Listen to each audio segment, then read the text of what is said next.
갔거든요. 얘는 가만히 보니까 아무것도 안 해. 그런데도 여섯이서 둘러서 갖고 그냥 쳐다보고 있다가 눈만 뜨면 뭐라 그러냐면 눈 떴다. 눈 뜬 게 뭐 이렇게 대단한 일이라고. 6명이 둘러앉아갖고 눈 떴다고 난리를 치고 거기다가 얘가 빵긋 웃기만 하잖아요. 그러면 그때부터는 애가 재롱을 피는 게 아니에요. 증조 할머니, 증조 할아버지부터 재롱을 피기 시작해. 오르르 깍꿍. 이게 누가 재롱 피는 거야? 내가 보기엔 지들이 재롱 피면서 얘가 재롱 핀다는 거야. 세상에 가장 허망한 약속이 뭐냐면 나중에 뭘 한다는 거야. 나중에. 제가 여러분들한테 강의 때 이렇게 말씀드렸어요. 여러분들, 여행은 가슴이 떨릴 때 가야지 다리가 떨릴 때 가면 안 됩니다. 기억나세요? 그런데 대개 한 50에서 60 되신 분들이 이때 여행을 가고 싶어. 말대로 여행을 가고 싶은데 지금 애도 교육도 시켜야 되고 결혼도 시켜야 돼. 그러니까 신부님 나중에 간다고. 나중에는 없어요. 가려면 언제 가야 돼? 지금 가야 돼. 지금. 금 중에 제일 소중한 금이 황금도 아니고 소금도 아니고 지금이에요. 지금. 우리 집에 조카가 하나 있는데 3년 전에 내가 잠비아를 데리고 갔다가 얘가 말라리아에 걸렸어요. 그래갖고 여러분 1년에 말라리아로 걸려 죽는 숫자가 얼마냐면 300만 명이에요. 300만 명. 예. 근데 처음에는 말라리아인지 독감인 줄 알고 계속 수원에 있는 병원에 있었어. 근데 보니까 이게 치료가 안 되는 거야. 점점 백혈구 수치가 올라가는 거야. 죽기 직전까지 올라간 거야. 너무너무 놀래갖고 내가 여기 서울 국립의료원에 입원을 시켜놓고 마침 서울대병원에 내가 강의를 나가니까 전화해갖고 최고로 좋은 감염내과 의사 찾아서 우리 조카 좀 내가 조카 하나 잡게 생긴 거 아니에요. 지금 아프리카 데리고 가서 조카 좀 살려. 그리고 내가 그날 내 평생에 그렇게 간절하게 기도한 적이 없어. 하느님, 우리 조카만 살려주면 내가 열심히 살겠습니다. 딴 생각 안 하고 내가 열심히 기도했어요. 조카가 살아났어요. 기적같이 살아났어요. 정말 죽으려고 그러는 애가 살아났어요. 근데 얘가 그 말라리아 걸리기 전에는 화학과를 다녔어요. 근데 별로 행복해 보이지 않더라고. 애가 화학과를 다녔던 애가. 근데 말라리아 치료되고 난 다음에 학교를 때려쳤어요. 얘가 어렸을 때 성우를 하고 싶어 했어요. 그래서 바이올린도 배우고 피아노도 배우는 아이예요, 원래는. 근데 화학과를 간 거야. 바이올린하고 피아노 배우는 애가, 성우하고 싶은 애가 화학과를 가니 얼마나 한심해요. 그랬더니 나한테 그러는 거야. 삼촌, 내가 학교 때려쳤어. 그래서 왜? 그랬더니 내가 죽음 직전까지 가보니까 내가 좋아하는 걸 하다가 죽는 게 자기가 옳게 사는 거라는 생각이 들더래요. 그래서 얘가 공부를 해갖고 뮤지컬 학과를 들어갔어요. 뮤지컬 학과를 들어가고 가자마자 장학금을 받고 다니는 거야. 화학과 다닐 땐 장학금 하나도 받지 못했던 애가 자기가 좋아하는 걸 하면은 되는 거예요. 청음은 만점이래요. 이번 축일 때 얘가 우리 생태마을에 와갖고 저 삼촌 때문에 내가 인생이 바뀌었다 그러면서 노래를 하는데요.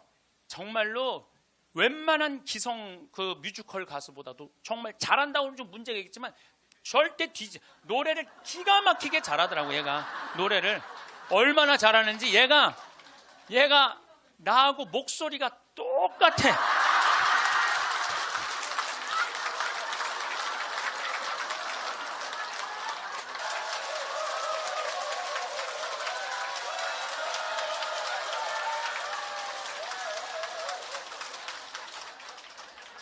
참 예수님. 네, 반갑습니다. 우선 시작기도 먼저 바치고 강의 시작하도록 하겠습니다. 성부와 성자와 성령의 이름으로. 아멘. 프란치스코 교황님께서 방문을 하셨어요. 교황님은 항상 전용기가 없으시기 때문에 그 나라 비행기를 타고 가세요. 우리나라는 대한항공을 타고 오셨죠. 이번에 미국에 갈 때는 아메리칸 에어라인을 타고 가셨어요. 근데 교황님이 딱 비행기를 타자마자 승무원들한테 이렇게 부탁을 하셨다고 그래요. 나는 미국으로 가는 내내 어떠한 특별한 대우도 원하지 않는다. 나를 여기 있는 모든 탑승한 모든 승객하고 똑같이 대해줘라. 거기에는 무슨 추기경도 탔을 거고 기자단도 탔을 거고 수행원도 탔을 거예요. 근데 교황님은 특별한 대우를 원하지 않으셨다고 그래요. 그리고 교황님은 내릴 때 정말로 여러분들한테 감사하다고 승무원들한테 감사의 인사도 잊지 않으셨다고 그래요. 13억 명의 대표가 우리 프란치스코 교황님 아니에요. 가톨릭 신자가 지금 13억 명이니까. 그런데 그 대단한 분이 어떠한 특별한 대우도 원하지 않는다고. 그래서 그 교황님을 수행한 승무원들이 마지막에 후기를 쓴 거를 제가 읽었는데, 자기네들은 너무 특별한 대우를 원하지 않았던 그 교황님을 모시고 가면서 인생의 최대의 비행을 했다고 그래요. 너무너무 감동을 받았다고 그래요. 이렇게 세계 최고의 교황님도 특별한 대우를 원하지 않으셨는데, 모 항공사의 부사장은 땅콩 안 까줬다고 매뉴얼 판으로 자기 직원, 자기 돈을 벌어주는 사람이야. 고마운 사람이죠. 자기 직원 손가락 마디를 때리고 무릎을 꿇치고 그 다음에 강제로 용서를 청하라고 그랬다는 거예요. 그리고 그것도 모자라니까 어떻게? 비행기를 돌려서 그 중요한 사무장을 비행기에서 내리게 했다는 거예요. 이게 바로 사람 위에 사람 있고 사람 밑에 사람 있는 거죠. 대한민국은요, 돈 있으면요 갑질을 너무나 많이 해요. 여러분들 갑질 얘기 참 많이 들으셨죠? 백화점에서 근무하는 분들, 은행에서 근무하는 분들, 병원에서 근무하는 분들, 심지어 전화 마케팅 하는 분들, 이런 분들이 우리나라에 지금 몇 명이 일을 하느냐 하면 700만 명 정도가 일을 해요. 그 700만 명들은 매일매일 무시를 당하고 살고 있는 거예요. 그러니까 수많은 사람들이 매일매일 무시를 당하고 있는 거죠. 그런데 우리들이 이 인생을 살아가면서 사람을 무시하라고 그런 권한을 받은 적이 한 번도 없어요. 사람을 존중하라고 우리는 예수님한테 가르침을 받았죠. 작년에 서울의 한 부자 동네에서 70살 먹은 아줌마가, 70살 먹으면 아줌마예요, 여러분들. 웃을 일이 아니에요.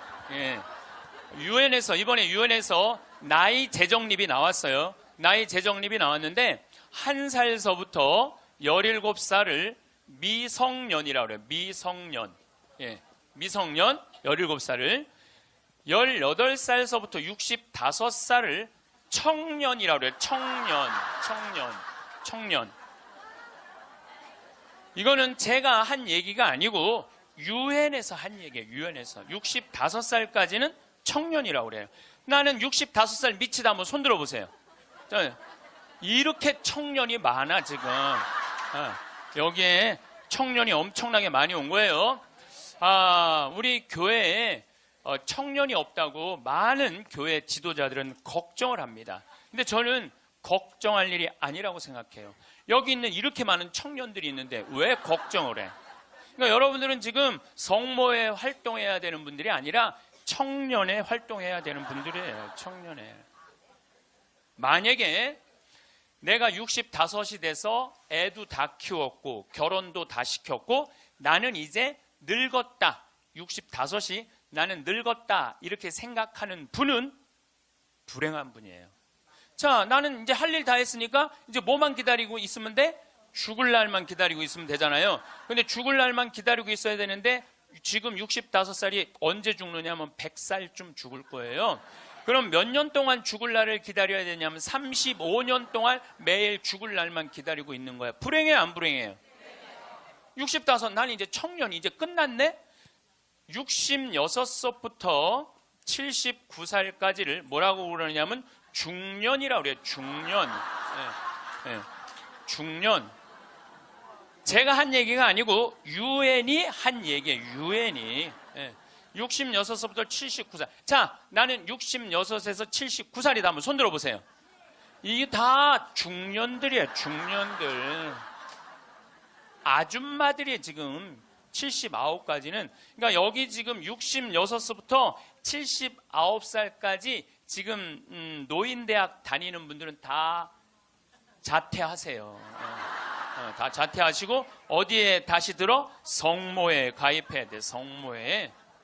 80살서부터 99살을 노년이라고 그래요. 노년. 예. 그리고 100살서부터 노인이라고 그래요. 노인. 예. 100살서부터 노인이라고 그래요. 그러니까 지금 오늘은 여기 노인이 하나도 있어요, 없어요? 한 명도 없어요. 여기 노인 한 명도 없어요. 이제 100살쯤 되면은 그때 이렇게 말해도 돼요. 아, 이제 나가 늙었으니까 이제 좀 집에서 쉬어야 되겠다. 이렇게 생각하시면 돼요. 어쨌든 70살 먹은 아줌마가, 부자 동네 아줌마가 1층에 있는 이 경비 아저씨를 베란다 창문을 열고 부른대요. 어이 경비.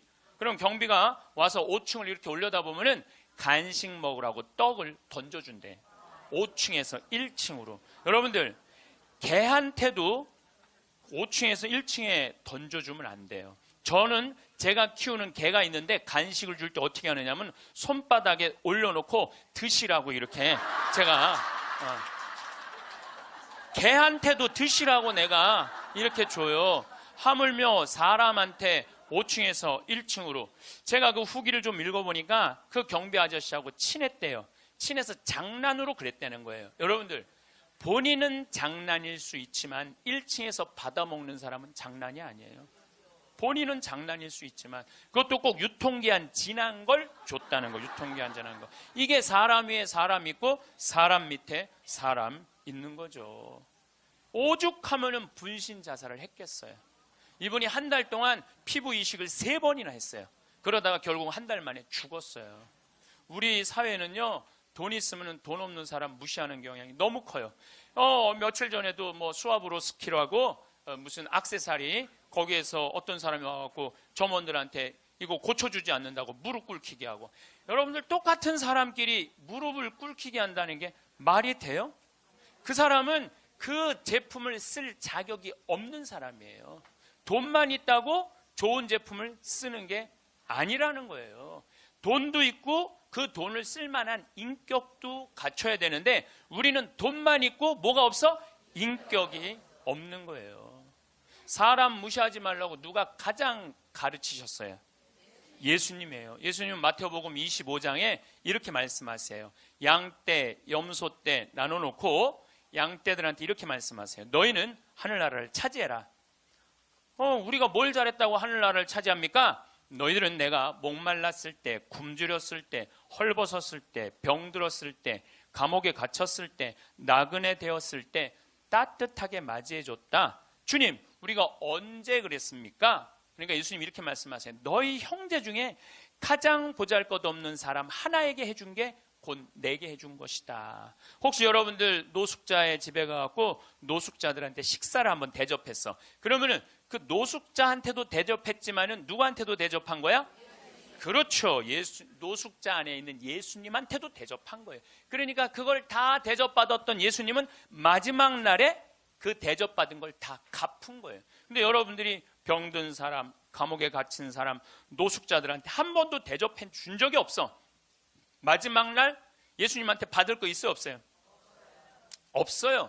지금 어려운 이웃한테 잘 베풀어 준 사람은 나중에 가서 예수님한테 따질 수 있어. 내놓으라고. 내가 해준 거 해준 거 내놓으라고 따질 수 있어요. 예수님 마태복음 25장에 말씀하셨기 때문에. 근데 왼편에 있는 사람한테는 예수님이 이렇게 말씀하세요. 악마와 그의 졸도들을 가두려고 준비한 영원히 꺼지지 않는 불 속으로 들어가라. 우리가 뭘 잘못했다고 그럽니까? 그냥 예수님이 이렇게 말씀하세요. 너희들은 내가 목말랐을 때, 굶주렸을 때, 헐벗었을 때, 병들었을 때, 감옥에 갇혔을 때, 나그네 되었을 때 따뜻하게 맞이하지 않았다. 주님, 우리가 언제 그랬습니까? 그러니까 예수님이 이렇게 말씀하세요. 너희 중에 가장 보잘것없는 사람 하나에게 해주지 않은 것이 곧 내게 해주지 않은 것이다. 자, 여기 계신 여러분 모두 안에 지금 예수님 계세요, 안 계세요? 여러분들 무시당하면 돼요, 안 돼요? 안 돼요. 여러분들이 잘나서 무시당하면 안 되는 게 아니라 여러분들 안에 계신 예수님 때문에 무시당하면 안 돼요. 자기 자존심을 지키는 거는 여러분들은 예수님이 거하는 성전이기 때문에 여러분들 자존심을 지켜야 돼요. 저는 이번에 아주 굉장히 슬펐다가 너무너무 멋있는 사장님을 하나 만났어요. 도시락 업체, 그것도 미국에서 와서 우리나라에서 사업을 하는 도시락 업체 사장님인데, 우리도 고객을 존중해야 되지만 고객도 우리를 존중해 주지 않으면 내쫓겠다 이거예요. 그 선언서를 제가 읽어드릴게요. 제목이 참 재미나요. 공정 서비스 권리 안내. 우리 직원이 고객에게 무례한 행동을 했다면 직원을 내보내겠습니다. 그러나 우리 직원에게 무례한 행동을 하시면 고객을 내보내겠습니다. 참 멋있죠? 우리 부관장 신부님이 로마 유학 갔다 오신 분이에요. 그런데 저녁에 맥주집에 이제 뭐 신학생 때 갔으니까 맥주 막 먹을 때잖아요. 맥주를 먹으니까 떨어지면 뭐라 그래? 웨이터, 웨이터 계속 불렀대요. 그랬더니 사장이 딱 오더니 나가라고 그러더래요. 왜 나가냐고 그러니까 왜 우리 직원을 종부리듯 부리느냐고, 술 떨어진 거 알면 우리가 찾아가고 필요한 거 있느냐고 물어볼 텐데 왜 내 직원을 종부리듯 부리느냐고, 이렇게 종부리듯 부리는 당신은 여기서 맥주 먹을 자격 없다고 나가라고. 근데 이게요, 유럽도 그러고 미국도 그래요. 미국도 가면은요, 아줌마 못 불러요. 올 때까지 기다려야 돼. 근데 우리는 내가 돈 주고 부린다고 식당에 가서 어떻게 해? 아줌마 왜 안 갔다 와? 안 갖고 와? 이게 종부리듯 부리는 거예요. 이 뒷말이 더 멋있어요. 상품과 대가는 동등한 교환입니다. 우리 직원들은 훌륭한 고객들에게 마음 깊이 감사를 담아 서비스를 제공하겠지만 무례한 고객에게까지 그렇게 응대하도록 교육하지는 않겠습니다. 그러니까 무례한 고객한테 죄송합니다, 죄송합니다 그렇게 안 가르치겠다는 거예요. 당신은 물건 살 자격 없으니까 나가라고 가르치겠다는 거예요. 우리 직원들은 언제 어디서 무슨 일을 하든지 항상 존중을 받아야 할 훌륭한 젊은이들이며 누군가에게는 금쪽 같은 자식이기 때문입니다. 직원에게 인격적 모욕을 느낄 언어나 행동, 큰 소리로 떠들거나 아이들을 방치하여 다른 고객들을 불편하게 하는 행동을 하실 경우에는 저희가 정중하게 서비스를 거부할 수 있음을 알려드립니다. 사장이 이렇게 딱 써놓은 거예요. 앞에다가. 얼마나 멋있는지 몰라요. 그러니까 예수님도 어느 누구도 함부로 대하지 말라는 거. 어느 누구도. 또 마태복음 18장 10절에 이런 말씀을 하세요. 너희 중에 가장 작은이라도 업신 여기지 말아라. 왜냐하면 그의 수호천사가 하늘에서 매일 아버지의 얼굴을 뵙고 있다 그래요. 수호천사가. 여기 계신 분들 이렇게 말씀하시는 분들 계세요. 나는 치질이 복도 없는 년이라고. 나는 남편 복도 없고 자식 복도 없는 치질이 복도 없는 년이라고. 그 치질이 복도 없는 년도 수호천사가 한 분씩 다 있다는 얘기예요. 수호천사가 한 분씩 다 있는 거예요. 그러니까 여기 계신 여러분들 전부 지금 수호천사 있어요, 없어요? 있어요. 여러분들 언제 수호천사가 여러분들 가장 곁에 있느냐면 여러분들이 성체 영화로 나올 때 수호천사가 항상 여러분들을 수호하고 나온다는 거예요. 여러분들 대단한 분들이에요. 수호천사 한 분씩 다 거느리고 있으니까. 그러니까 무시당하면 돼요, 안 돼요? 무시당하면 안 돼요. 예수님은 이 세상에 오셨을 때도 가진 자 편에 서지 않고 가지지 못한 자 편에 서세요. 부처님 아버지는 직업이 뭐죠? 부처님 아버지는 왕이었어요. 공자님 아버지는 관리였어요. 마호메트 아버지는 큰 부자 상인이었어요. 물론 마호메트 엄마가 뱃속에 있을 때 돈 벌러 나갔다 죽어요. 그래갖고 마호메트는 유복자. 예수님 아버지는 직업이 뭐예요? 목수. 내가 신학교 다닐 때 신론 배울 때 예수님 아버지는 성부라고, 예수님 아버지 직업은 하느님이었어요. 하느님. 예수님 양아버지 직업은 뭐예요? 목수예요. 2000년 전에 목수는 하루에 2끼 정도 먹었다고 그래요. 그러니까 가난한 집에 태어나신 거예요. 예수님은. 굳이 당신이 선택해서 올 수 있었는데 굳이 가난한 집에 택해서 오신 이유는 뭐냐면 가난한 이들과 함께 하겠다는 거예요. 그리고 당신 태어날 때 천사들이 누구를 초대하느냐면 목동들을 초대해요. 야, 삼왕은 자기네들이 찾아온 거고 예수님이 초대한 건 누구냐면은 목동들이에요. 저기 대단한 분 태어났으니까 가봐라. 그래갖고 예수님한테 처음으로 인사를 한 사람들은 목동들이야. 우리가 알퐁소 토대의 별이라는 책을 읽어갖고 목동을 굉장히 낭만적인 사람들로 알고 있는데, 중동에 가보면요 세상에 더러운 게 목동이에요. 그래서 목동하고 상대하지 말라 그래. 도둑놈들이라고 상대하지 말라 그래. 왜냐하면 한번 풀두루로 양 뭐 염소 풀두루로 나가면은 한 달을 돌아다녀야 되거든요. 그러니까 한 달 동안 머리 안 가. 내가 가서 보니까 머리에 떡을 칠하고 다녀요. 먹을 냄새가 얼마나 나는지 몰라. 또 밤낮에 기온차가 많으니까 옷을 몇 겹을 입고 한 달 동안 안 빨고 그것만 입고 다니는 거예요. 그 더럽고 냄새나는 목동들을 예수님은 첫 손님으로 초대한 거예요. 이게 누구를 초대하겠다냐? 보잘것없는 사람들을 귀하게 여기겠다는 거예요.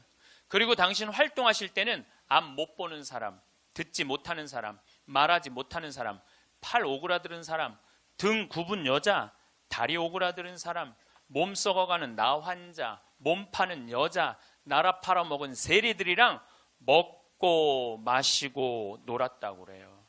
저는 신약 성서 읽으면서 가장 가슴 떨리는 성서 구절이 뭐냐면, 예수님은 그들과 먹고 마시고 놀았다. 이거를 읽으면 막 가슴이 떨려요. 여러분들, 세상에 먹고 마시고 노는 것처럼 중요한 일이 어디 있어요? 그렇죠? 여러분들, 저하고 뭐 방송을 통해서, 유튜브를 통해서 친숙하시죠? 친숙하다 하더라도 나하고 먹고 마시고 놀진 않잖아요. 먹고 마시고 놀 수 있는 사이는요 친하지 않으면 못해요. 여러분들도 누구랑 먹고 마시고 놀아요? 친한 사람들이랑 먹고 마셔요. 오늘 이거 끝나고 나면 길거리에 나가고, 너 오늘 나하고 먹고 마시고 놀자. 길거리에 있는 사람한테 말할 수 있어요, 없어요? 귀싸대기 맞을 거예요. 여기 오늘 같이 온 친구들하고, 야, 우리 오늘 강의 끝났으니까 여기 명동에 가서 우리 먹고 마시고 놀자. 친하지 않으면 못하는 거예요. 친하지 않으면. 그리고 먹고 마시고 노는 사이는 그 사람의 속사정을 다 알아요. 그 사람이 뭘 힘들어하는지, 그 사람의 고민이 뭔지. 먹고 마시고 놀지 않으면 모르는 거예요. 본당 신부도 마찬가지예요. 본당 신부할 때 5년 동안 사목을 했는데 교우들하고 한 번도 먹고 마시고 놀지 않았어. 그러면 여러분들은 본당 신부하고 추억이 있을까요, 없을까요? 없어요. 이게 웃을 일이 아니에요. 루카복음 7장 8절에 예수님은 먹보요 술꾼이라고 그래요. 먹보요 술꾼이라. 저도 본당 신부할 때 사목을 하는 기본이 뭐냐면 먹고 마시고 노는 거였어요. 사목의 기본이 먹고 마시고 노는 거였어요. 장례가 나잖아요. 그럼 저는 반드시 초상집에 갔어요. 초상집에 가갖고 장례 전날 가갖고 소주 한 병 내오라고 그래요. 그럼 상주 전부 다 오라고 그래요. 상주들하고 소주 한 잔씩 하면서 먹고 마시면서 어머니가 어떻게 살았는지, 아버지가 어떤 병으로 돌아갔는지 얘기를 다 들어요. 그리고 1시간을 그렇게 소주 한 병을 먹으면서 이야기를 하고 다음날 강론할 준비할 필요가 없어. 강론. 왜냐하면 강론 때 이 엄마가 어떻게 살았고 가족은 어떻게 하고 다 얘기할 수 있는 거예요. 먹고 마시고 놀고 왔기 때문에 공감이 되는 강론을 할 수 있는 거예요. 근데 만약에 초상이 났는데 내가 그 집에 한 번도 간 적이 없어. 그냥 장례만 딱 왔어. 그 강론은요, 그 고인들하고 남아있는 유족들하고 아무 공감대가 없는 강론을 할 수밖에 없어요. 예수님이 우리가 이 신약 성서를 읽을 때 너무너무 착착 쉽게 와닿죠. 왜 우리가 쉽게 알아들을 수 있는지 아세요? 예수님이 우리랑 먹고 마시고 놀았기 때문이에요. 이게 얼마나 가슴 설레는 성서구절인지 몰라요. 어떤 가르침보다 위대한 말이 뭐냐면 예수님은 그들과 먹고 마시고 놀았다예요. 저도 87년도에 시각장애자들하고 1년 동안 여기 상계동에서 먹고 마시고 놀아봐서 87년도에 내가 그분들하고 1년 동안 살면서 물어봤어요. 여러분들은 살면서 뭐가 가장 힘드냐고. 그랬더니 그분들이 하는 얘기가 가장 힘든 게 뭐냐면 내 몸으로 난 자식 얼굴을 모르는 거래요. 내 몸으로 난 자식 얼굴을 모르는 거예요. 애들은 1살 때 평생 할 효도를 다 한다는 거예요. 1살 때. 여러분들 그때 그 기쁨 평생 애들은 2살 때부터 효도 안 해요. 왜 효도 안 하는 줄 아세요? 1살 때 이미 다 했어. 근데 뭘 2살 때부터 해. 혹시 지금 30살 뭐 된 자식들이 효도 안 한다고 섭섭한 그분들은 욕심이 너무 많은 거예요. 이미 그 기쁨을 다 누린 거예요. 근데 그분들은 자기 애들을 어떻게 알아보느냐 하면 손으로 만져서 눈이 이렇게 생겼고 코가 이렇게 생겼고 입이 이렇게, 그 상상할 수밖에 없어요. 네, 상상할 수밖에 없어요. 또 한 번은 도봉산 성당에서 우리 시설 분들을 초대를 해갖고 식사 대접을 했어요. 정말 내가 가서 보니까 상다리가 부러지게 차려놨어. 그런데 옆에 있던 형제가 나한테 그러는 거야. 학사님, 우리는 이렇게 상다리가 부러지게 차려놔도 아무 소용이 없다는 거예요. 왜 소용이 없냐? 그랬더니 보여야지 골라 먹죠. 어디 있는 줄 알아야지. 냄새는 나는데 어디 있는지 알아야지 골라 먹죠. 그러니까 옆에 봉사자들이 한 분씩 앉아갖고 고등어 들어갑니다. 두부 들어갑니다. 김치 들어갑니다. 그래야지 먹는 거예요. 근데 우리 생태마을에 딱 음식 차려놓으면은 막 김치, 뭐 고등어 막 이제 묵은지 절여놓은 거 보면 막 이분들 막 입에 군침이 돈대. 딱 보면은 막 깍두기 쫙 빨갛게 해놓고 막 김치찌개 두부 딱 올려주면 입에 군침이 돈다는 거예요. 우린 눈으로 먹는 거예요. 먼저 눈으로 먹고 입에 군침이 도는 거예요. 이걸 영어로 뭐라고 그러냐면 My mouth is watering 그래요. 군침 돈다. My mouth is watering. 군침이 도네. 근데 그분들은 눈으로 먹는 기쁨이 없는 거예요. 여러분들 뭐가 지지리 복도 없긴 뭐가 지지리 복도 없어. 이 눈으로 벌써 음식을 먹는데 이거 눈알 하나 갈아 끼는데 1억이라는데 2개 갈아 끼면 2억인데 2억을 끼고 지지리 복도 없는 년. 무슨 지지리 복도 없는 년이에요. 또 87년도는 그 인천에서 수원에서 전철이 전부 다 의정부로 갔어요. 그때만 해도 우리 시각장애자들이 전철에서 바구니 들고 어두운 밤에 깜깜한 밤에 이러고 가면은 500원씩 1000원씩 줬어요. 기억나시죠? 네. 그렇게 하루 종일 전철을 오고 가면서 모으면은 그때 돈으로 꽤 컸대요. 15,000원, 20,000원 됐대요. 그때 돈으로. 그러면은 창동이나 도봉역에서 딱 내리면은 도둑놈들이 따라다니다가 역에서 나가면은 그걸 낚아채 가는 거예요. 그걸 낚아채 가는 거예요. 그럴 때 너무너무 속상하다는 거. 너무너무 화가 나. 하루 종일 고생한 건데. 그러니까 누굴 데리고 나가느냐면 5학년, 6학년, 중학교 1학년 된 자기 애들을 데리고 나가는 거예요. 자기 애들은 그거 일 나가는 게 죽기보다 싫은 거예요. 매일 그 우리 시설 마당에서 애들이 울어. 너 왜 울어? 그러면 자기 일 나가기 싫다는 거예요. 네가 무슨 일을 나가는데? 애들이 얘기해 주는 거예요. 낚아채 갖고 엄마 아빠가 나 데리고 나간다고. 그럼 엄마 아빠 손 잡고 지팡이 잡고 전철 안에 왔다 갔다 하는 거 걔네들이. 그러는 수원이나 인천은 아무 상관없대요. 창동이나 도봉역에 딱 그 전철을 지나갈 때 되면 누굴 만나냐면 반 친구들을 만나는 거예요. 반 친구들이 그걸 보고 다음날 학교 가고 다 소문을 내는 거예요. 제 엄마 손잡고 국어라로 다닌다고. 얼마나 그 나이에 자존심이 상해요. 그러니까 내가 그들과 먹고 1년 동안 먹고 마시고 놀지 않았으면 그분들의 아픔을 몰랐을 거예요. 예수님은 이 세상에 오셔서 3년 동안 정말 가지지 못한 사람이나 가진 사람이나 누구하고 먹고 마시고 놀았어요. 그러니까 강생이라는 말 참 많이 듣죠. 예수님은 이 세상에 강생하셨다. 그냥 몸만 오신 게 아니에요. 삶 자체로 이 세상에 들어오신 거예요. 그래서 우리랑 먹고 마시고 놀면서 우리가 고민하는 게 뭔지, 우리가 힘들어하는 게 뭔지 너무너무 잘 아셨어요. 그래서 예수님은 특별히 아픈 사람들, 병든 사람들 고쳐주는 거 주저하지 않으셨어요. 다 고쳐주셨어요. 지금 한국에는 크리스찬이 2천만이 있어요. 개신교 1,500만, 가톨릭 500만. 크리스찬이라는 건 뭐냐면 그리스도처럼 살겠다는 거예요. 여기 계신 여러분들 전부 왜 세례받았냐면 그리스도처럼 살라고 세례받은 거야. 그러면 이 대한민국에 2천만 명의 그리스도가 살고 있는데 요즘 대한민국에 보면 2천만 명의 그리스도인이 살고 있는 것 같아요? 아니죠? 예수님이 서로 사랑하라고 말하고 간 적이 없는 것 같아. 예수님이 이렇게 말하고 가신 것 같아. 너희들 서로 괴롭힐 수 있는 한 괴롭혀라. 이렇게 말씀하고 가신 것 같아. 얼마나 서로 괴롭히는지. 작년 4월 6일 날 윤승주 일병이 죽었어요. 군대 간 지 4개월 만에 4명의 선임이 괴롭혀갖고, 근데 어떻게 괴롭혔느냐면 치약 한 통을 다 짜서 강제로 먹였다는 거예요. 치약 한 통을 다 짜서. 그리고 가래침을 뱉고 그걸 핥아 먹으라고 그러고. 이게 사람이 할 짓이에요? 사람이 할 짓이 아니에요. 죽기 이틀 전에는 냉동 음식을 입에다가 집어넣고 얼굴을 때리고 밥알이 튀어나오면 다시 삼키라고 그러고 핥아서. 결국은 기도가 막혀서 죽었다고 발표가 나왔어요. 그런데 윤승줄병 사돈 쪽에 정형외과 의사가 있어요. 젊은 애가 기도가 막혀 죽을 리가 없다. 한번 시신을 다시 보자. 시신을 꺼내봤더니 온몸에 피멍이 다 들은 거야. 이틀 동안 마대자루로 때린 거예요.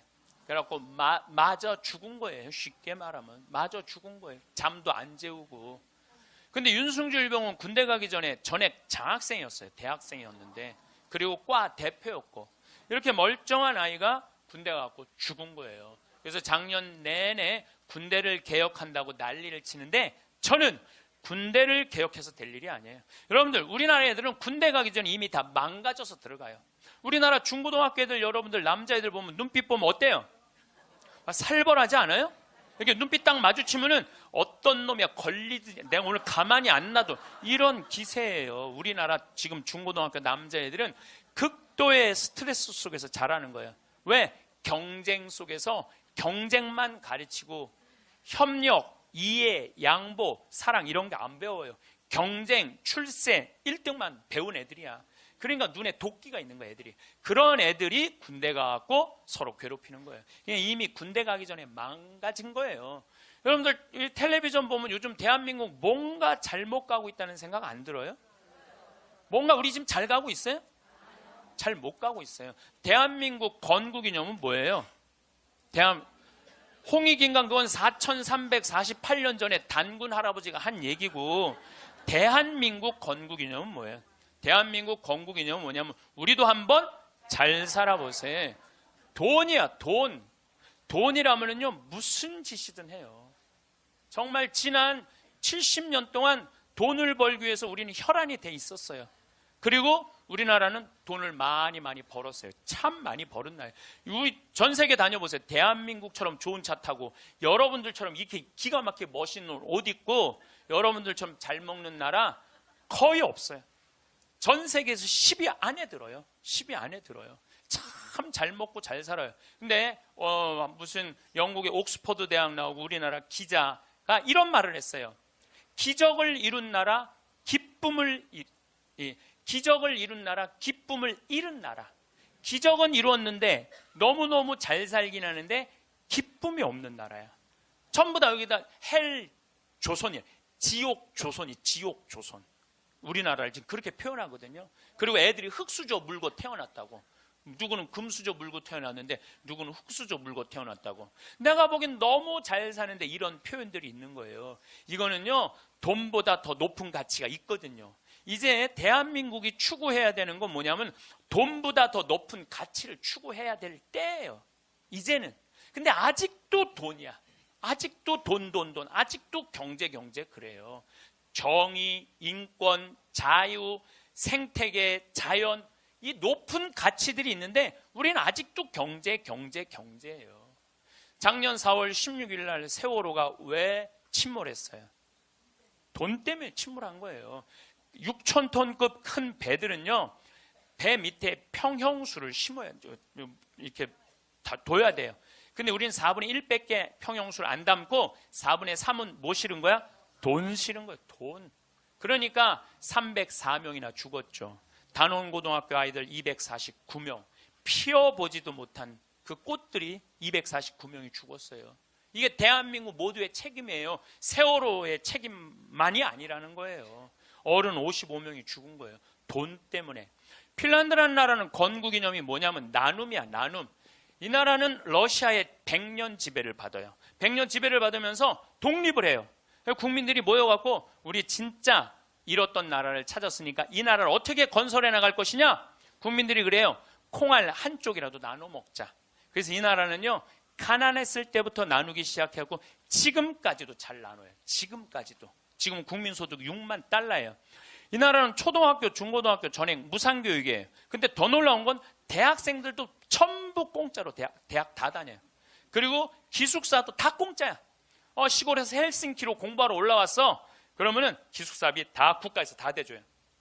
근데 더 놀라운 건 대학생들이 돈이 없어갖고 아르바이트 할까봐, 책 사볼 돈이 없어서 아르바이트 할까봐 아르바이트 하지 마라, 공부해. 그러면서 책값 하라고 모든 대학생들한테 한 달에 43만 원씩 용돈을 줘요. 모든 학비도 안 되는데 용돈도 줘. 이 나라는 석박사까지 공짜예요. 프로그램 참여하면 석박사까지 다 공짜야. 그러려면 뭘 많이 내야 돼? 세금을 많이 내야 되잖아요. 이 나라는 한 700만 원 정도 월급 받는 사람들이 세금을 얼마를 내냐면 320만 원 정도 내요. 이 정도 내야지 대학생들한테 용돈까지 주죠. 자, 이제 대한민국도 애들이 등록금 못 내갖고 지옥이라고 그러잖아요. 그러니까 이제 어른들, 애들, 대학생들 등록금 공짜로 해주기 위해서 700만 원 버는 사람들 320만 원 돈 내십시오. 낼 것 같아, 안 낼 것 같아요? 여기다가 빨간 띠 두르고 결사 반대. 박근혜 정부는 자폭해라 막 이러고 아마 할 거예요. 네. 누가 대한민국이 정이 많은 나라래? 저는요, 대한민국 정 많은 나라라는 거에 동의할 수 없어요. 왜냐하면 정이 많은 나라가 해외 입양 1위를 해요. 우리나라가 해외 입양 1위예요. 제가 지난 여름에 유타라는 곳에 강의를 다녀왔는데 거기 가보니까요, 몰몬 교도가 많은 데예요. 저녁에 식당에 갔는데 엄마 아빠는 백이냐? 근데 애들은 누가 봐도 우리나라 애들이에요. 그 한 식당에 세 쌍의 자녀들이, 그러니까 세 부부 쌍의 자녀들이 우리나라 애들이야. 나는 대한민국의 어른으로서 걔네들한테 너무너무 미안하더라고요. 전 세계에서 해외 입양 1위가 대한민국이에요. 2위가 어딘 줄 아세요? 필리핀이에요. 3위가 우간다, 4위가 인도, 5위가 우즈베키스탄이에요. 그 나라들에 비하면 우리나라는요, 2배, 3배 잘 사는 나라예요. 2배, 3배 잘 사는 나라에서 해외 입양 1위를 하고 있는데 정이 많은 나라예요? 정 많은 나라 아니에요. 또 제가 요즘 잠비아 도와준다고 한 3년 동안 한 10억 정도 잠비아 도와줬어요. 가서 뭐 이제 농장도 한 20만 평 꾸며주고, 소도, 돼지도, 닭도, 옥수수밭도, 감자밭도 다 해놨어요. 근데 나한테 전화해갖고 이렇게 항의하는 분들 참 많아요. 대한민국에도 굶어 죽는 사람 많은데 뭐하러 아프리카까지 가서 도와주느냐고, 정신 있는 거냐 없는 거냐, 나한테 이렇게 전하는 분들 참 많아요. 여러분들, 우리나라가요 6.25 전쟁 끝나고 난 다음에요, 미국에서요 밀가루 받아서 먹고 살았어요. 밀가루. 그래서 우리 천주교하고 밀가루하고 인연이 많아요. 정부를 못 믿으니까 밀가루를 어디다 줬어? 성당에 다 갖다 줬어요. 그래서 성당에서 나눠줬어요. 그래서 옛날에는 밀가루 받아 먹으려고 세례받는다 그래서 밀가루 신자라는 말까지 나왔어요. 그렇게 우리가 그 배고픈 시기를 미국에서 원조 받아갖고 버텨냈어. 그럼 세계에서 9번째로 1조 달러가 넘는 나라가 9나라인데 우리나라가 9번째 1조 980억 달러예요. 그렇게 잘 사는 나라가 아프리카의 나라 도와주는 건 당연한 거예요. 받았으면 줘야지. 받고 우린 꿀떡하고 끝나고 있어요. 근데 그게 OECD 국가 중에 가난한 나라 안 도와주기로 우리나라가 1등이에요. 뭐가 정이 많은 나라예요. 말로만 정 많으면 다예요. 정이 많은 나라가 아니에요. 내가 지지난주에 동창 모임에 사회복지시설 운영하는 신부님을 만났어요. 기가 막힌 얘기를 들었어요. 어떤 얘기를 들었느냐 하면 서울의 한 시내 한복판에 지적장애자들 작업장을 학교에, 중학교에 만들려는데 주민이 반대하는 거예요. 그랬대요. 우리 동네 쓰레기 처리장은 들어와도 지적장애자 작업장은 못 들어온다. 참. 아니 걔네들 얼마나 이 삶에 목말라 하는 애들인데 걔네들을 우리 동네에서 받아들였고 우리 동네에서 보호를 해줘야지. 심지어 어떤 주민은 이렇게 말했다고 그래요. 우리 동네 핵시설은 들어와도 지적장애자 시설은 못 들어온다. 이게 우리가요 철저하게 이기적인 거예요. 님비라고 그래. 님비. 요즘 우리 평창에는 동계올림픽 때문에 도로가 뻥뻥 나요. 근데 우리 생태마을 바로 옆에 도로가 나요. 근데 거기를 터널을 뚫어요. 강의 중에 다이나믹 터질 때 막 건물이 울려요. 그래서 사람들이 와서 나한테 그래요. 신부님, 저렇게 바로 터널을 뚫는데 반대 안 하시느냐고. 내가 이렇게 말해요. 저거 반대하려면 5년 정도 걸려. 매일 도로에 들어놓아야 돼. 나는 내 인생 매일 도로에 들어놓기 내 인생이 너무 아까워. 그리고 일하는 우리 옆으로 지나가는 거, 일하는 마을로 지나가는 거예요. 그럼 내가 반대한다고 칩시다. 그러면 이 안은 누구한테로 지나가는 거야? 마을로 지나가는 거예요. 그럼 우리 내 옆길은 안 되고 옆에 마을은 괜찮고. 이게 이기적인 거예요. 이기적인 거. 누가 우리 부로 정이 많은 나라라고 그래요. 1970년대 우리 이 구로공단에서 동대문에서 노동자들이 이제 돈 많이 벌으니까 우리 좀 나눠주라. 그러니까 정부에서 어떻게 이 국가가 지금 잘 살아야 된다. 그래갖고 잡아 죽이고 고문하고 그랬어요. 그러면서 나중에 잘 살게 되면 그때서 너희들한테 잘해줘. 나중에 잘해줘. 나중에 잘해주겠다고. 그래서 대기업 중심으로 정책을 폈어요. 그런데 지금 대한민국 잘 살아요, 못 살아요? 잘 살아요. 외환보유가 세계 6위예요. 3,600억 달러. 그 다음에 10대 기내 사내 보유금은 5천억 달러, 515조. 근데 지금 나눠요, 안 나눠요? 안 나누잖아요. 호주만 해도 광부들이 연봉이 얼마냐면 1억 2천이에요. 광부들이. 내가 지금 호주에 나오고 같이 봉사활동 다니는 치과의사, 우리 요한 바오로 치과의사가 있는데 어저께 나한테 한 얘기예요. 신부님, 호주에는 배관공, 전기공, 목수가 저보다 돈 더 많이 벌어요. 아주 능력 있는 치과의사인데 돈 더 많이 번다는 거예요. 그러니까 노동자가 잘 사는 나라가 행복한 나라예요. 예. 나중에 나눠주긴 언제 나눠줘. 나중에는 다 굶어 죽고 난 다음에 나눠줘요. 나누려면 언제 나눠야 돼? 지금 나눠야 돼. 지금. 내가 성당 질 때도 부자들한테 신축 헌금 좀 하시죠. 그럼 신부님 나중에 땅 팔리면 할게요. 나중에 땅 팔리면 할게요. 이런 분들은요 절대 안 해요. 착한 일도 많은 사람들, 신부님 내가 나중에 돈 벌면 할게요. 이런 사람들은 착한 일 안 하겠다는 사람들이에요. 지금 하지 않으면 나중에는 못 하는 거예요. 나중에는. 지금 해야 돼. 하려면 지금 해야 돼요. 마침 기도 벌써 시간이 45분이나 됐어요. 마침 기도 제가 신약 성서의 예수님은요 서로 사랑하라는 말보다는 남을 무시하지 말라는 말을 훨씬 많이 하셨어요. 남을 무시하지 말라는 말을. 이 사람을 무시하지 말고 어린아이를 무시하지 말고 가난한 사람을 무시하지 말고 이 이야기를 훨씬 많이 하셨어요. 그러니까 사람을 귀하게 여기라는 얘기예요. 성부와 성자와 성령의 이름으로 아멘. 작은 이들을 업신 여기지 마라. 너희는 이 작은 이들 가운데 하나라도 업신 여기지 않도록 주의하여라. 내가 너희에게 말한다. 하늘에서 그들의 천사들이 하늘에 계신 내 아버지의 얼굴을 늘 보고 있다. 사랑 많으신 하느님 아버지, 당신은 아들 예수님을 이 세상에 보내셔서 우리와 함께 먹고 마시고 놀면서 우리들이 이 세상살이 하면서 힘들어하는 것을 위로해 주시기 위하여 당신 아들을 파견하셨나이다. 그 거룩한 예수 성심을 닮아 우리들도 생활 안에서 만나는 우리 주위 사람들 여러분들 중에 이런 분들이 있어요.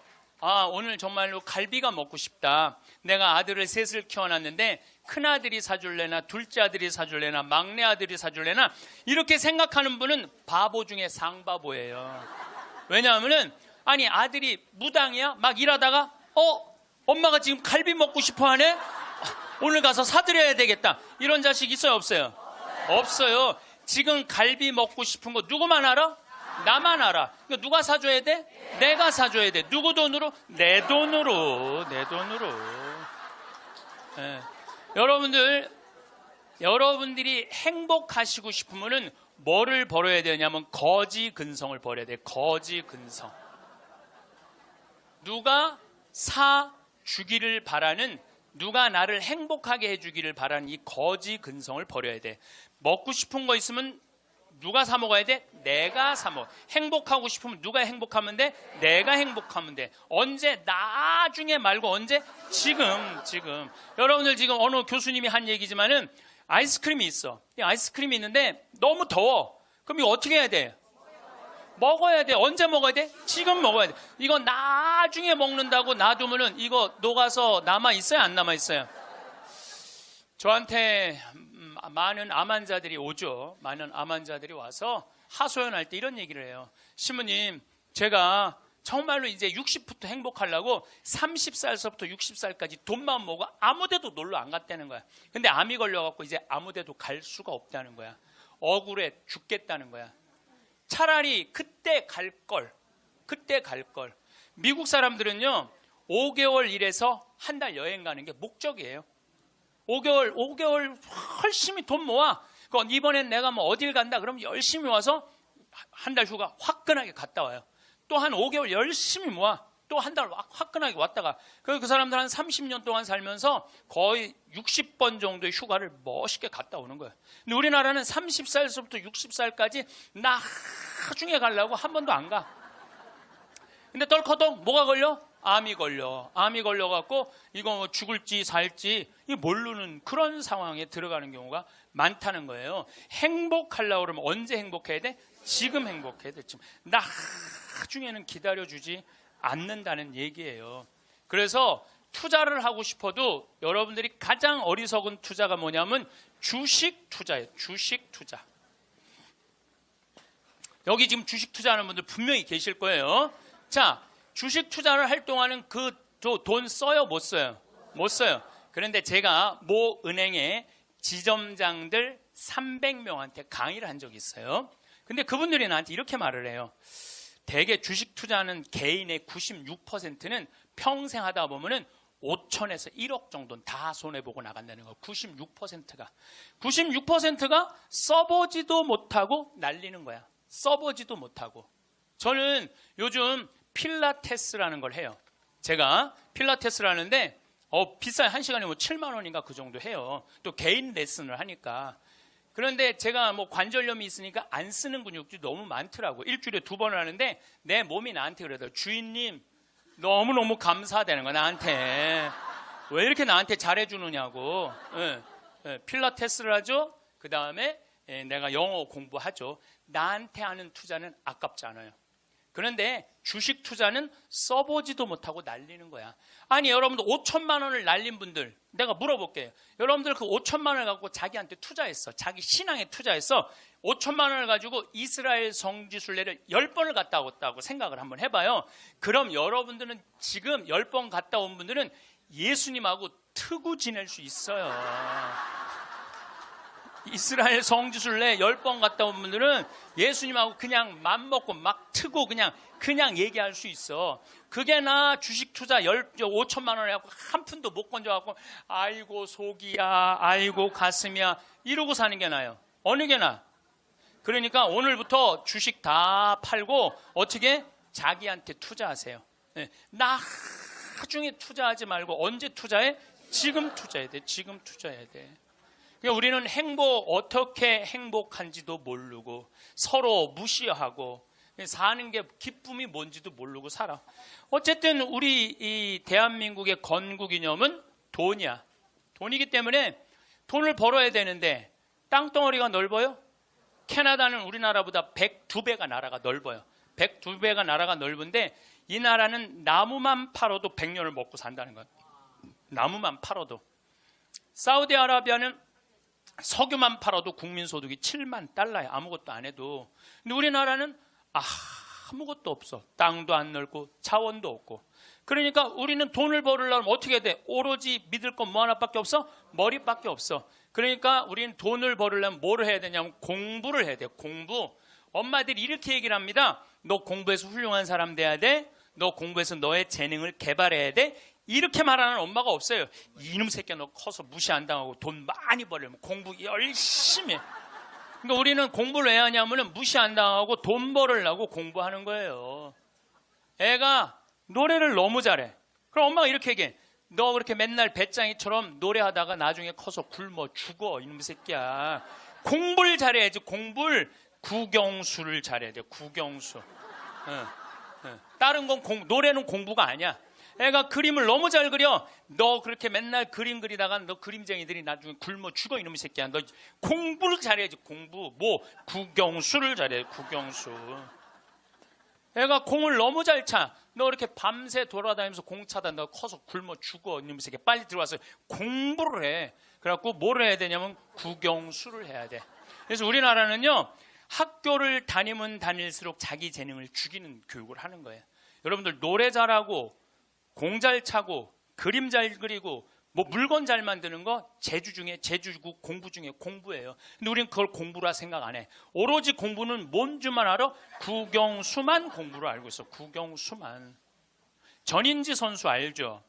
전인지 선수 골프 선수예요. 키가 175cm에 나보다 10cm가 더 커요. 나는 원래 167cm였는데 줄었어. 2cm가 줄었어. 나보다 어쨌든 10cm가 더 커요. 지금 현실적으로는. 그런데 이 전인지 선수가 올해 US 오픈, 일본 오픈, 한국 오픈, 또 한국에서는 5승을 했어요. 그래갖고 올해 21살짜리가 벌은 돈이 20억이 넘어요. 한 해만. 근데 전인지 선수는 초등학교 5학년 때 우리나라 12,000명 수학 경시대에서 모여갖고 똑똑한 애들 모여갖고 수학 경시대 중에 1등한 애, 대상 받은 애, IQ가 무려 138이에요. 근데 이 아버지는 태권도 선수였던 아버지는 전인지 선수를 공부를 가르치고 싶지 않았어요. 골프를 가르치고 싶었어요. 그래갖고 오전 수업 끝나고 골프 연습장 보냈어요. 오전 수업 끝나고 골프 연습장 보냈어요. 교감 선생님이 난리가 났어요. 아니 이 천재를 왜 수학연재를 운동을 시키느냐. 수학을 가르쳐야지. 그랬더니 조퇴를 계속 해주는 거야. 수업을 안 해주고 오전 수업하고 골프 연습장 가면 조퇴. 오전 수업 끝나고 골프 연습장 가면 조퇴. 수업을 안 쳐줬어요. 그러니까 이 아버지가 참 대단한 아버지야. 내가 보기엔 충청도 서산에 있는 초등학교 자기 딸을 제주도 광양초등학교로 전학을 시켜버려요. 골프 가르치고 싶다고. 그래갖고 전인지 선수는 이렇게 훌륭한 선수가 됐어요. 여러분들 전인지 선수가 지금 수학 영재로 매일 학원에 막 새벽 1시, 2시까지 공부하고 그리고 뭐 특목고등학교 들어가고 서울대 합격했다고 칩시다. 매일 공부한 전인지 선수가 어떨 것 같아요? 안경 이렇게 두꺼운 거 끼고 분명히 그랬을 거예요. 안경 두꺼운 거 끼고 허리는 약간 꼬부정해갖고 머리도 이상하게 해갖고 이러고 전인지 선수가 또 얼마나 예뻐요. 근데 그 미모도 다 없을 거야. 그냥 이러고 지금 서울대학 새벽 2, 3시까지 수학 문제 푸느냐고 그러고 앉아 있을 거예요. 그게 나요. 파란 잔디밭에서 드라이브 쫙 치면은 뒤에서 이 관중들이 굿샷 하고 한 번 US 오픈에 9억 딱 버는 게 어느 게 나요? 4일 동안 9억 버는 게. 이번에 부시 전 대통령이 한국에 와서 전인지 선수랑 골프를 치고 갔어요. US 오픈자는 그렇게 VIP랑 골프를 쳐야 되나 봐요. 자, 여러분들 이 골프를 칠 때는 부시 대통령이 영광일까요? 전인지 선수가 영광일까요? 부시가 영광이죠. 어떻게 지가 US 오픈자랑 골프를 쳐요. 전인지 선수가 지금 수학했으면 부시 대통령 와서 만날 것 같아요? 안 만날 것 같아요? 누군지도 몰라요. 이제는요. 공부 잘한다고 행복한 시대는 끝났어요. 자기 재능을 잘 키우는 사람이 행복한 시대가 온 거예요. 꼭 1등 한다고 행복해? 1등 한다고? 꼭 1등 한다고 행복해요? 나는 고등학교 다닐 때 전교 610명 중에 597등 한 사람이야. 597등. 내 뒤에 딱 13명 있었어. 13명. 고등학교 1학년 때 정말 내 성적이에요. 그런데 작년이 내가 고등학교 졸업한 지 30년 되는 해. 작년이 30년이 되면은 홈커밍 데이 행사를 한대요. 홈커밍 데이 행사라는 건 뭐냐면은 30년 만에 고등학교 졸업한 친구들끼리 다 모여 호텔에서. 그래갖고 선생님 모셔다가 절도 하고 그 다음에 누가 출세했는지, 누가 돈 많이 벌었는지, 누가 잘 사는지 못 사는지 확인하는 행사래요. 그게 나는 작년에 처음 들었어. 그런 게 있는 줄. 왜냐하면 난 고등학교 졸업하고 동창 모임을 단 한 번도 나간 적이 없어요. 왜냐하면 길이 다른데. 기숙사 생활 저기 막 7년 하고 신학교 10년 하고 신부 됐는데 친구들을 만날 일이 하나도 없었어요. 근데 내가 졸업한 고등학교는 지금 현역 국회의원이 3명 있어요. 당 대표도 하나 있어요. 우리 학교 졸업생 중에. 현역 국회의원이 3명이나 있어요. 그래서 우리 시의 시장님도 우리 학교 5년 선배야. 나하고도 아주 친해. 그러니까 명문이죠, 명문. 근데 이제 뭐 음악회도 하고 그 호텔에 모여갖고 하는데 초청 강의 시간이 있대요. 근데 동창들이 모여서 회의를 했대. 우리 학교 졸업생 중에 가장 훌륭하게 된 사람이 누구냐? 그 사람을 데려다가 강의를 듣자. 근데 나래, 나 597등. 아니 1등을 데려다가 듣지 왜 597등을 데려다 들어? 그거는 우리 학교 출신 중에는 정부에서는 현재 차관까지 올라가 있는 친구가 있대요. 차관까지. 꽤 명문 학교죠. 훌륭하게 된 사람은 나보다 훨씬 많아요. 근데 우리 친구들이 훌륭하게 된 사람을 초청한 게 아니에요. 자기가 하고 싶은 것 사는 사람을 초청한 거. 왜냐하면 난 중고등학교 때 가장 하고 싶었던 게 신부님이에요. 너무너무 신부님이 되고 싶었어요. 그래서 597등 가지고는 신학교 원서도 못 내는 거. 원서도 어디다가 원서를 내. 그래서 오로지 신학교 가고 싶은 욕구에 공부 열심히 했어요. 그래서 고등학교 2학년 때는 전교 25등까지 올라왔어요. 전교 25등. 이것도 진짜고 이것도 진짜예요. 네. 근데 내가 나온 고등학교는 그때만 해도 서울대 연고들 1년에 100명씩 갔어요. 1년에 100명씩. 그렇게 성적이 좋았는데도 나는 서울대 연고대 관심도 없었어요. 오로지 어디만 관심이 있었는 신학교. 내 최고의 목표는 신학교예요. 신학교 합격을 했는데 온 세상을 다 얻은 것 같았어. 온 세상을. 그리고 신학교 7년 동안 정말 행복하게 지냈어요. 아니 먹여주지, 재워주지, 얼마나. 그리고 신경 하나도 안 쓰게 여자도 못 만나게 하지. 얼마나 좋아. 얼마나 행복해요. 그 서품을 받았는데 보좌 신부 3년을 했는데 16,000명 본당, 14,000명 본당, 5,000명 본당 보좌 신부를 했어요. 근데 우리 천주교 교우들 보좌 신부 바라보는 눈이 어떠냐면 하트야, 하트. 얼마나 보좌 신부를 사랑해요. 그 28, 29, 30살에 그렇게 사랑받을 수 있는 젊은이가 얼마나 됐어요. 만약에 내가 장가를 갔다면은 그때 맨날 마누라한테 두들겨 맞으면서 마누라가 그래서 나가 죽어 그렇게 살 거면 맨날 그런 소리 들었을 거야. 그런데 사제가 되니까 그렇게 사랑을 받고 본당부 신부 10년 동안은 교우들이 나를 떠받들고 업고 다녔어요. 정말 나는 평택 비전동, 경기도 광주 오포 능평성당 두 본당의 교우들한테 정말 감사해요. 부족. We were in love that never meant to stay. Some things are real, even when they fade.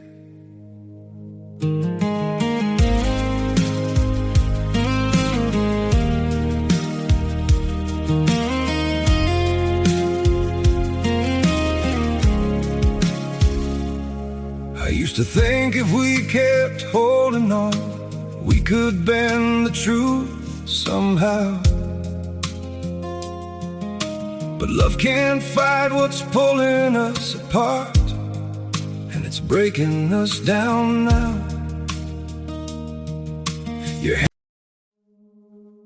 We were in love that never meant to stay. Some things are real, even when they fade.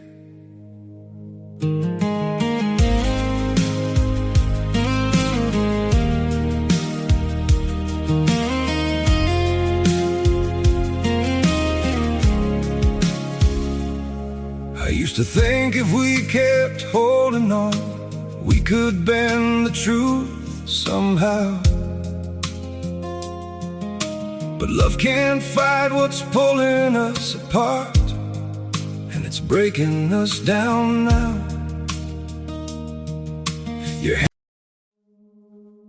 We were in love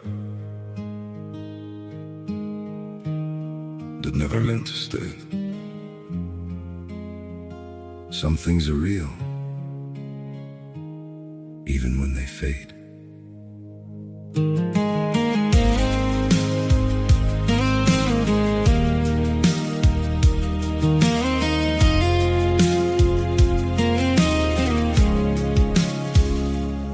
I used to think if we kept holding on, we could bend the truth somehow. But love can't fight what's pulling us apart, and it's breaking us down now.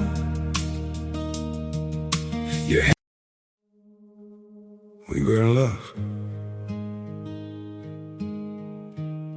that never meant to stay. Yeah.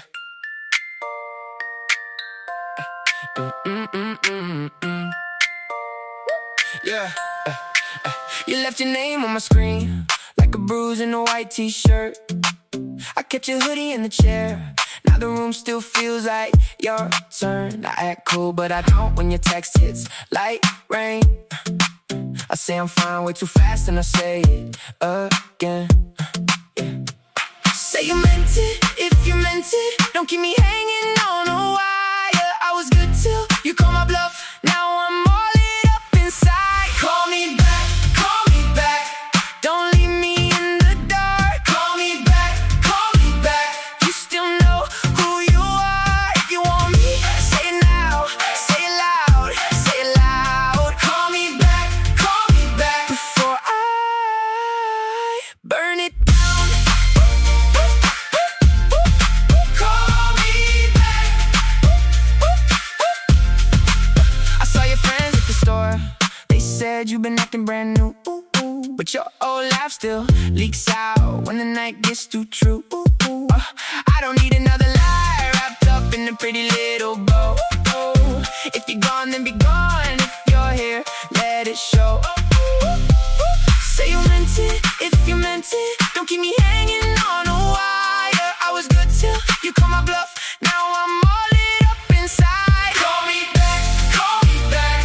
Don't leave me in the dark. Call me back, call me back. You still know who you are. If you want me, say it now. Say it loud, say it loud. Call me back before I burn it down.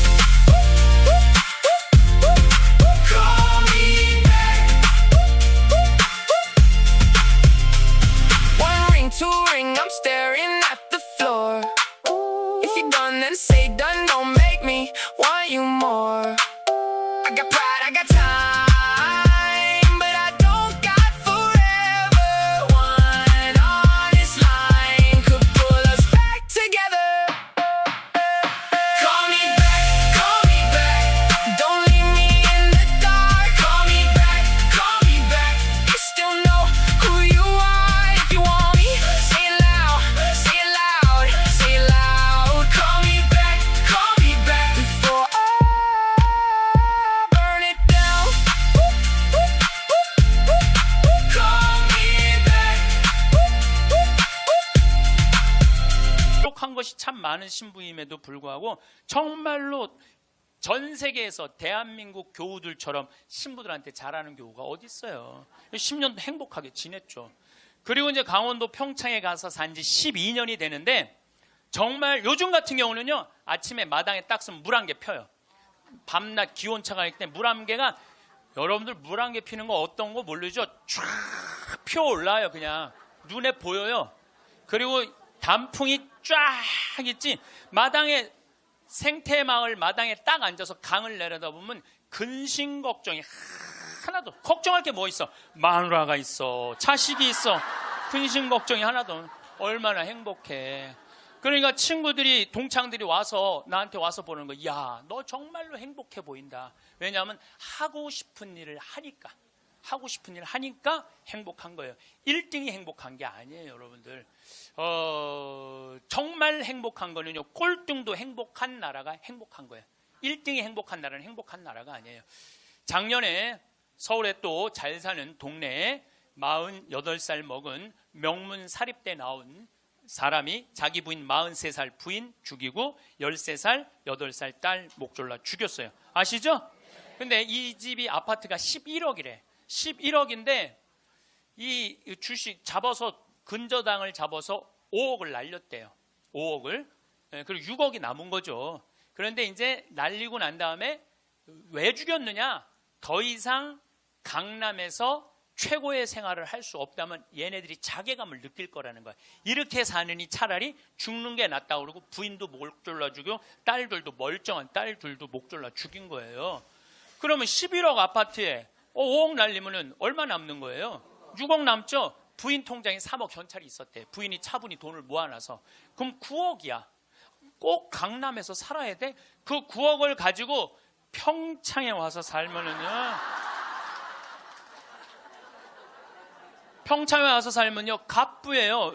우리 땅 좋은 거 하나에 15만이 한 평에. 그러면 한 300평 사봐야 한 4,500만 원, 5천만 원이에요.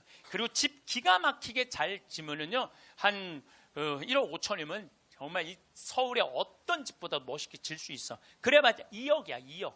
그리고 7억이 현찰로 남으면요. 평창에서 갑부로 살 수 있어요. 근데 우리는요. 1등에만 목을 매기 때문에 내려앉는 걸 할 줄 모르는 거예요. 내려앉는 걸 할 줄 모르는 거예요. 여기 있는 분들도 가만히 있어요. 난 망했어. 그리고 가만히 정신 차려보면 그래도 건질 게 많거든.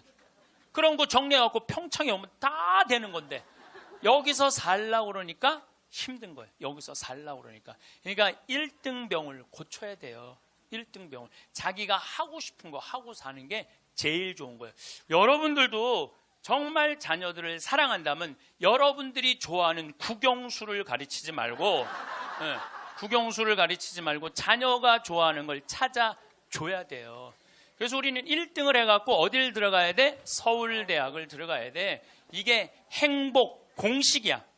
돈을 벌으려면은 공부를 잘해야 되고 공부를 잘해서 1등을 하고 1등을 해갖고 서울대학을 들어가야 돼. 근데 여러분들 우리나라 자살률 최고 높은 학교가 어딘 줄 아세요? 아니에요. 카이스트예요. 카이스트 아이들이 요 3년인가 4년 만에 9명이 자살을 했어요. 9명이 자살을 했어요. 공부 잘한다고 행복한 거 아니에요. 공부 잘한다고. 하고 싶은 일을 하는 게 행복한 거예요. 서울대학을 들어가야지 행복하고 인생에 성공했다는 이 대한민국 사람들의 머리를 뜯어 고쳐야 된다는 거예요. 대한민국 엄마들은 임신을 하면은 내 뱃속에 생명이 들어왔다는 생각 안 한다니까. 임신을 하는 순간 내 뱃속에 서울대학 C가 들어왔다. C. 이 사람으로 안 보여. C로 보여. C로. 그래갖고 그냥 글자 대한민국 대통령 뭐 박근혜 이런 거 써서 읽어주잖아요. 근데 요즘 젊은 엄마들은 내가 요즘 또 알아보니까 한글만 안 가르친대요. 아침에 일어나고 애한테 한다는 소리가 Good morning my baby.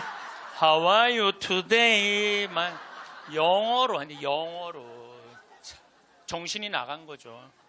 그래갖고 엄마의 태를 10달 만에 열고 나왔어. 세상에 얼마나 멋있어요. 하늘도 예쁘고 단풍도 예쁘고 구름도 예쁘고. 그래갖고 베란다 창문을 통해서 구경 좀 하려고 그랬더니 마음 급한 엄마가 너 지금 그거 볼 시간이 어디 있어. 1살짜리한테 한쪽 창문에 가나다라 마바 차타카타 붙여놓고 반대쪽 창문에는 A, B, C, D 붙여놓고 누워서 모빌이 돌아가는데 기억, 리을, 디귿, 리을이 돌아가는 거예요.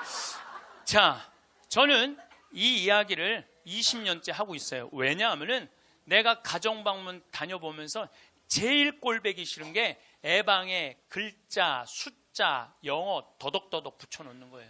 그게 애를 위한 일이 아니거든요. 애를 정신을 혼란하게 만드는 거예요. 발도르프 교육이라고 있어요. 독일에서 이 1차 세계대전 끝나고 난 다음에 담배 공장에서 처음으로 한 교육이에요. 근데 이게 가장 인간한테 인권을 존중해주는 교육이래요. 이 발도르프 교육은 유치원 때부터 대학 졸업할 때까지 등수가 없어. 등수가 없어. 누가 1등인지 누가 꼴등인지 몰라. 그리고 이 발도르프 교육에서는 사람을 어떻게 등수로 먹이느냐 이거예요. 사람 어떻게 등수로 평가하느냐 이거예요. 등수가 없어요. 그리고 지금 노르웨이, 핀란드, 덴마크, 네덜란드 다 등수 없어요. 우리나라처럼 1등급부터 15등급, 20등급 나눠놓는 나라가 없다니까요. 참 불행한 거예요. 이건 교육이 아니에요. 교육이. 근데 이 발도르프 교육에서 가장 하지 말아야 되는 거 머리맡에 모빌 달아놓지 말라는 거예요. 애기한테 모빌 달아놓으면 절대 안 된다는 거예요. 생각을 해봐요. 하루 종일 가나다라 갖고 놀고 ABCD 갖고 놀고 1, 2, 3, 4 갖고 놀았어. 너무 피곤해. 그래서 잤어 밤에. 자고 한 8시간 잤어. 오늘 하루를 개운하게 시작해볼까? 눈을 딱 떴는데 기역, 니은, 지글, 리을이 돌아가.